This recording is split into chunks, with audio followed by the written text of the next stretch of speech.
mo ngayong magutom. Actually, gusto mong kumain pero nahihirapan ka kasi kailangan mong tapusin. Yun lang talaga. Tapos, kanina pumitik-pitik yung topak ko talaga pero kailangan kong kontrolin. Dahil pag tinopak ka, sira ang araw mo, sira na. Yun. Salamat. Encho, when was the last time? Iniisip ko kung kailan talaga ako pinopak kasi as much as possible, kinokontrol ko talaga yung sarili ko.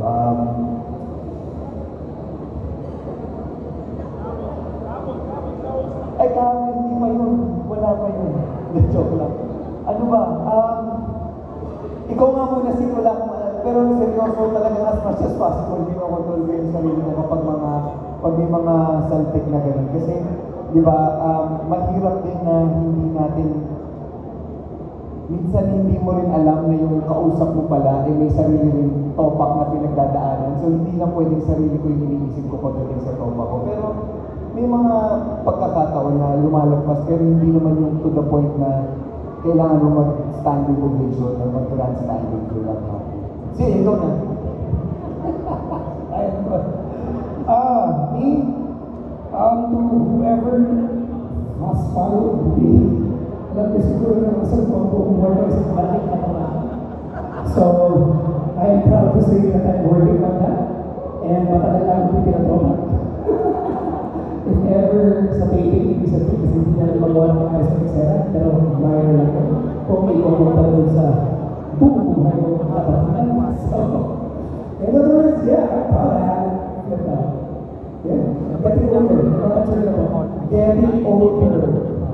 Arjo, ako hindi ko maalala kung kailan, but definitely, so definitely, at least after playing songs, singing the right naman, definitely, I think kapag nagkakatopa ako, I try to breathe in, exhale talaga, as in deeply walk out or walk away, or try to avoid hearing or talking about it. Because minsan, kapag hindi natin alam, may masabi tayo sa tao or sa mga tao na nagkilalaman mo sa sitwasyon, and hindi natin mababawi yung sinasabi natin. So instead, to walk away, to take a deep breath, always try to be a better person. hingang malalim muna. Yes, definitely. Diba?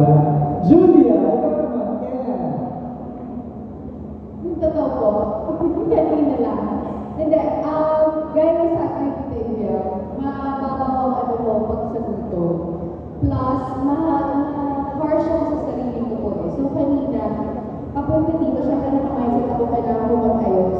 Yung susi, ang tangi kong dala sa araw na yun, ay dapat susi yung unit. Yun po yung pinaka-naiwag ko. So paano ko magsisimula mag-ayos kung wala ka yung susi ng unit? So medyo brutal ako sa sarili ko kapag ano. So mas pinutok ako palagi sa sarili ko more than sa tao.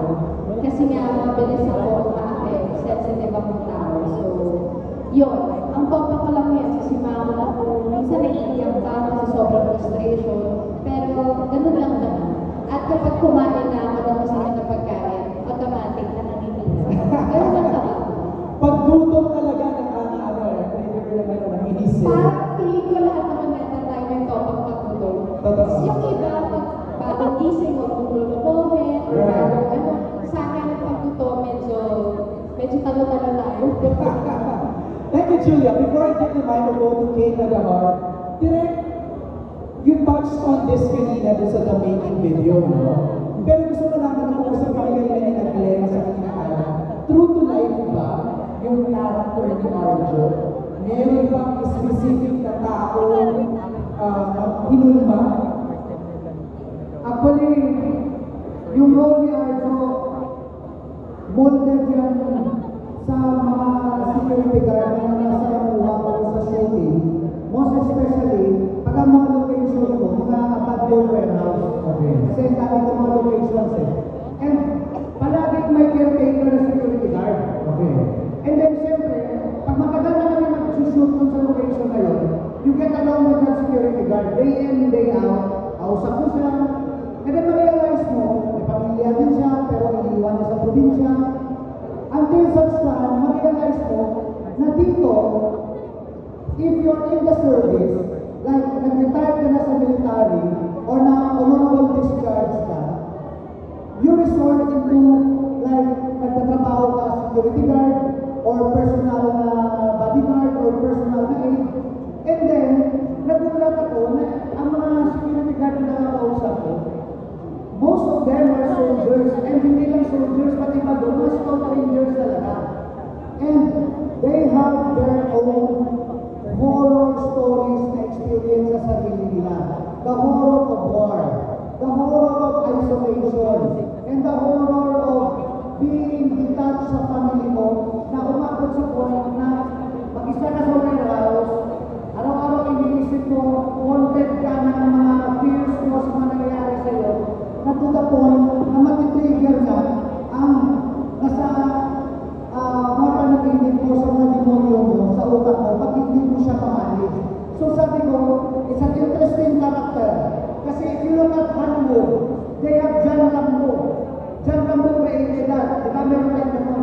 And sabi ko, why not create something like this na milyon ng Pinoy at the same time, kwento ng Pinoy because tayo muna sa brave and courageous soldiers. And we have stories to tell. Because especially we came from war. Ang dami natin kaya pinaanan. So that's where it all started. Wow! So, Alan, yun. Yung pinakwento natin kanina na yung Ronnie Arjo is a former soldier tapos naging security guard. Tama, Arjo? Ano yung pakiramdam portraying that role? Tricky, MJ, as a bonus team, tulad na sinabi ko last time, I didn't want to represent anything bad team or maging okay. So definitely kagaya namin, of course, nakikita natin ba ng passion na direct sa project na to. This project really came from his heart. And definitely with the guidance, watching videos, knowing all the stories coming from the military men, and we have Lieutenant Colonel Cesar with us on the set, who was teaching us, even Chong, how to properly stand up in the front lines of war. And we went through it and it was explained thoroughly. Nakatulong talaga yan, Jay. I think really with everyone helping, everyone being on the same page, wanting to produce something that is realistic more than fictional. Thank you, Arjo. Maraming salamat. Just calling lang yung owners ng vehicle ng Expander FHN 7680 and Subaru or RON 517. Pausog lang daw po ng inyong sasakyan. Okay, so we have friends here in guests na nakakapag ng movie nyo kanina sa special screening with our content creators. Meron sa gusto sabihin, please introduce yourself first. Bilang naranasan na rin namin sa gumanap ng action, dahil nakita na ang mga eksena nyo kanina, ano yung pinakamahirap na eksena po na inuulit? Who wants to go first? Ano yung pinakamahirap na action? Without spoilers, siguro, but go ahead, Arjo. Wow.